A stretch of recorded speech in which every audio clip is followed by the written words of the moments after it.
persetujuan Bapak Ibu sekalian, acara perkenalan Panca Main Indonesia kita nyatakan dibuka.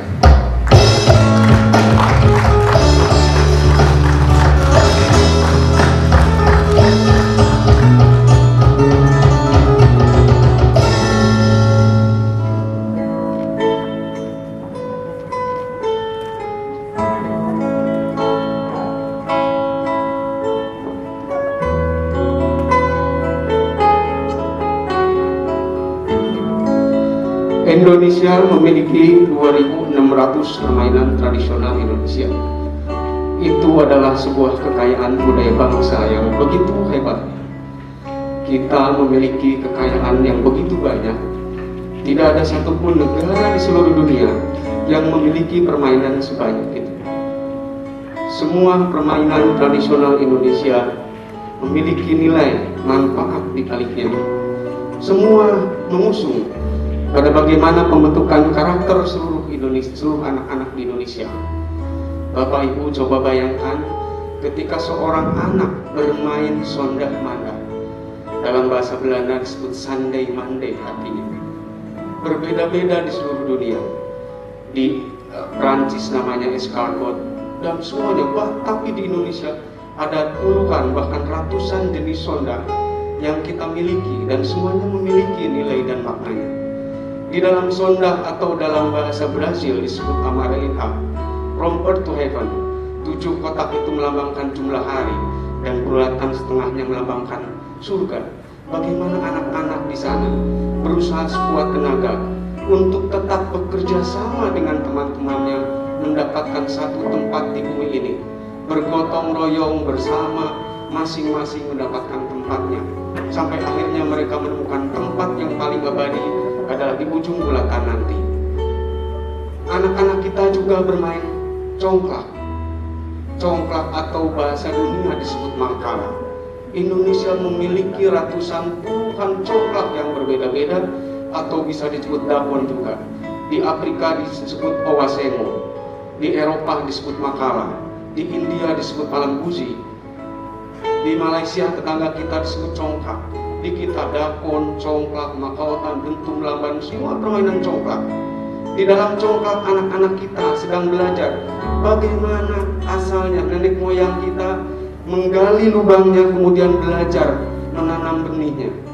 Tapi di sana juga terdapat unsur-unsur yang lain. Bagaimana jumlah coakan yang berjumlah 7 melambangkan hari, mereka menggali di hari Senin, Selasa, simpan Rabu, Kamis, Jumat sampai Minggu. Mereka menyimpannya ke dalam lumbung satu. Saatnya kemudian mereka membagikan ke lubang punya orang, hari punya orang, Selasa punya orang, Rebo punya orang, dan kemudian sampai lumbung punya orang tidak diisi lewat lagi. Di sana anak-anak kita sedang belajar bagaimana pembiasaan habituation itu dibiasakan sejak kecil memberi sama tetangganya, saling tolong menolong, memberikan sesuatu yang kita punya, bekerja sama. Bahkan di dalam congklak mereka sedang dikenalkan tentang bagaimana berbisnis, bagaimana dia berusaha secara sosial entrepreneur atau kewirausahaan sosial dibangun.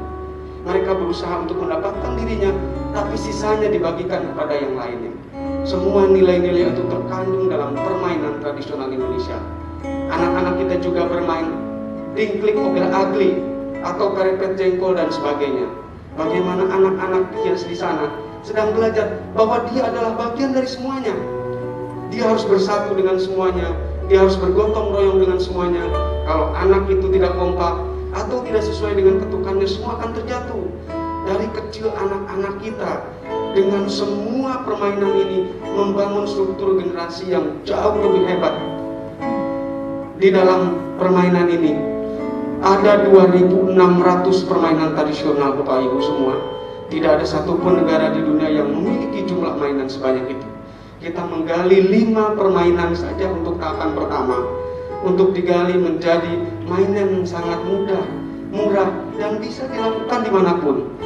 Bisa dikerjakan oleh para pengrajin di seluruh Indonesia, membangun sektoril yang sangat jelas, bahkan mendukung pada pembentukan UKM dan menjadikan sektor perekonomian yang naik di daerah-daerah. Bahkan bisa dijadikan di sekolah di tempat pariwisata, semua permainan di wilayah-wilayah berbeda-beda, itu ada yang daya tarik orang berkunjung ke wilayah dalam sektor pariwisata. Semua berkembang, permainan dari 34 provinsi itu 2.600 kalau dibagi-bagi bisa berapa banyak tempat wisata atau pengrajin yang terbangun dengan permainan ini. Intinya adalah permainan satu, anak mengenal dirinya. Dia melempar, dia sedang mengenal tangannya. Dia menendang, sedang mengenal kakinya. Dia menutup matanya, dia menebak teman-temannya, dia sedang mengenal matanya.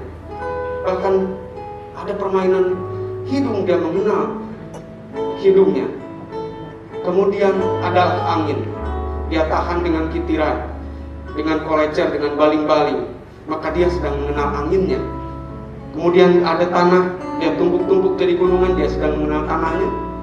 Ada air, kemudian bermain papancakan, dia sedang mengenal airnya. Semua mengenal diri, mengenal alam, dan akhirnya apa? Secara implisit dia mengenal Tuhannya. Sangat toleran sekali. Bahkan kalimat yang diucapkan oleh seorang anak, hom pimpah alai hom gamre, hom aung hum hua, menuju kepada nilai Tuhan. Pimpah, berkumpul bersama dalam kesenangan, alai, berpindah, berikan kontribusi pada sesamanya, dan kembali ke Tuhan. Itu adalah fitrah kita dari Tuhan, berkumpul bersama dalam kesenangan, memberikan kontribusi manfaat bagi sesamanya, untuk menunggu saat Tuhan memanggil kembali. Sangat ketuhanan sekali. Artinya anak-anak kita dikenalkan bagaimana dia bertoleransi dengan sesamanya, bagaimana dia berkeadilan pada sesamanya juga, bagaimana persatuan dibangun, bagaimana mufakat, sepakat, dan musyawarah itu dibangun, serta berkeadilan sosial. Itulah permainan tradisional Indonesia. 5 permainan ini adalah permainan yang kita ambil dari nilai-nilai masa lalu, kemudian kita kembangkan di masa kini untuk menandai ciri kita lahir di hari ini, kemudian berkreasi dengan mendesain dan sebagainya. Harapannya adalah untuk anak-anak kita ke masa depan yang jauh lebih baik, jauh lebih mengenal dirinya, lebih mengenal alamnya, dan tentu saja hidup bergotong royong dengan sesamanya, menjadikan anak-anak kita di 100 tahun nanti menjadi generasi yang mendatang yang merupakan harapan kita semua. Terima kasih. Inilah Pancamain Indonesia. Berikut adalah Pancamain Indonesia.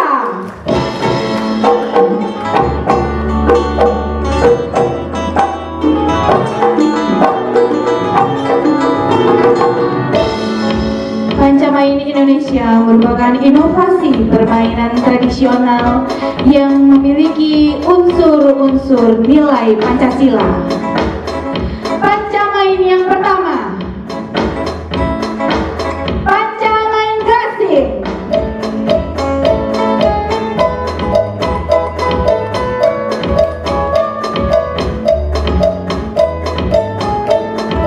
Gasing di Indonesia memiliki berbagai bentuk, seperti gasing jantung, kerucut, silinder, dan bentuk seperti piring terbang.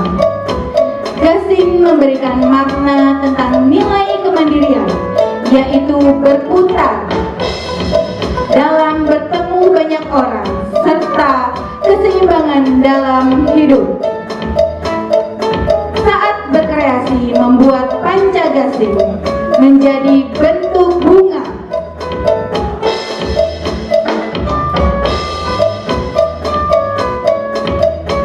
atau bentuk ular,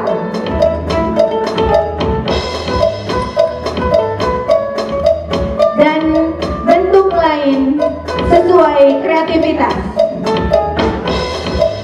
Pancamain gasing merupakan permainan tradisional yang bukan hanya digunakan untuk mengembangkan kompetensi fisik saja, akan tetapi dapat digunakan dalam membangun kekompakan, kepemimpinan, daya juang, dan menumbuhkan sikap sportivitas. Di mana permainan Pancamain gasing memiliki manfaat dalam membentuk individu yang mandiri, kerja keras, kreatif, inovatif, yang terkandung dalam sila kelima, yaitu keadilan sosial bagi seluruh rakyat Indonesia.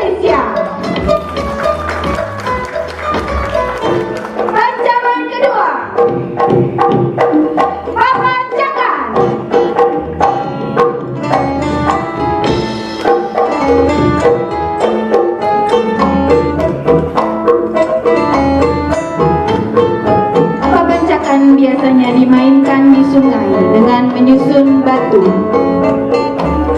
Di internasional, papancakan dikenal dengan balancing rock.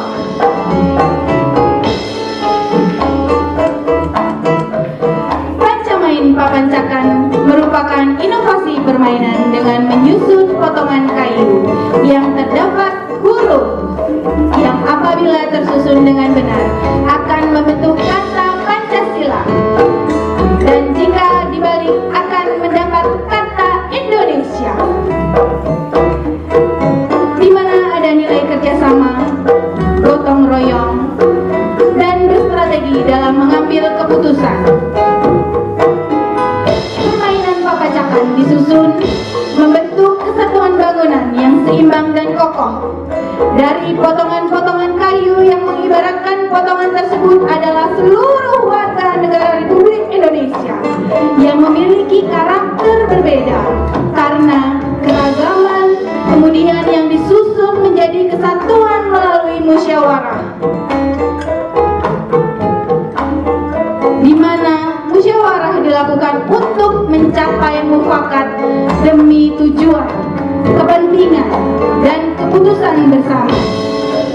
Tujuannya sama dalam permainan papancakan adalah menggabungkan perbedaan dengan musyawarah untuk mencapai tujuan bersama seperti terdapat pada sila keempat, yaitu kerakyatan yang dipimpin oleh hikmat kebijaksanaan dalam permusyawaratan perwakilan.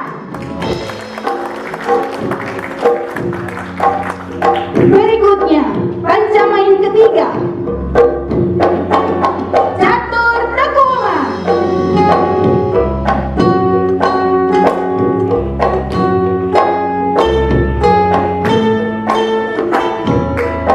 Catur tekuma merupakan permainan yang dibuat oleh Belanda sebagai upaya merubah pandangan masyarakat terhadap Teguh Umar, dan pada zaman sekarang direalisasikan sebagai upaya sosialisasi bentuk patriotisme Teguh Umar. Catur Teguh Umar adalah sebuah media ajar kepada tubuh anak, mempersiapkan kehidupan di masa depannya.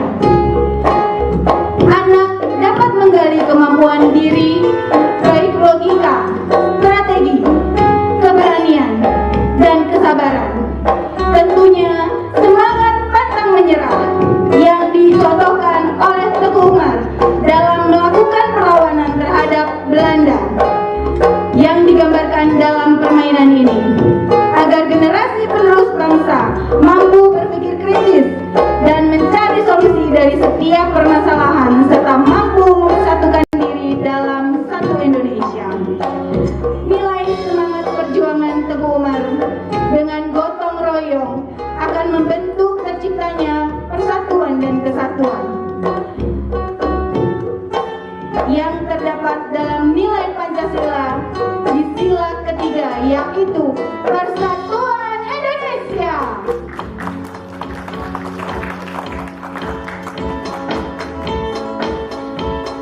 Pancamain keempat, yaitu pancamain bola lima.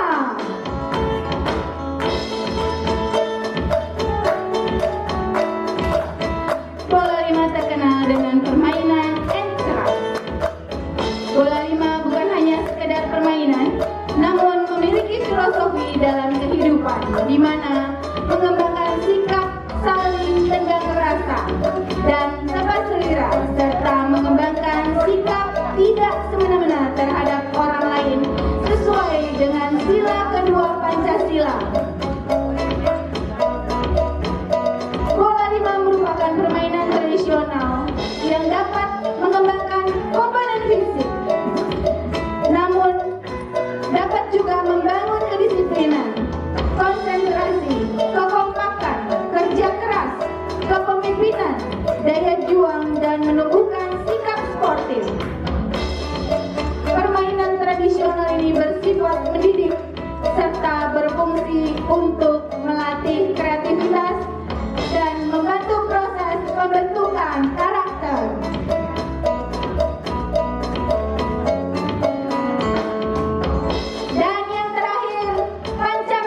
keserakahan dalam saat memindahkan, sekaligus melatih strategi dalam permainan agar bisa menang dan membentuk karakter seorang anak, yaitu melatih kejujuran. Misalnya, apabila sudah maju melangkah ke suatu titik, dia tidak boleh mundur lagi untuk mengulang pemindahannya. Permainan pancamain balap jajar merupakan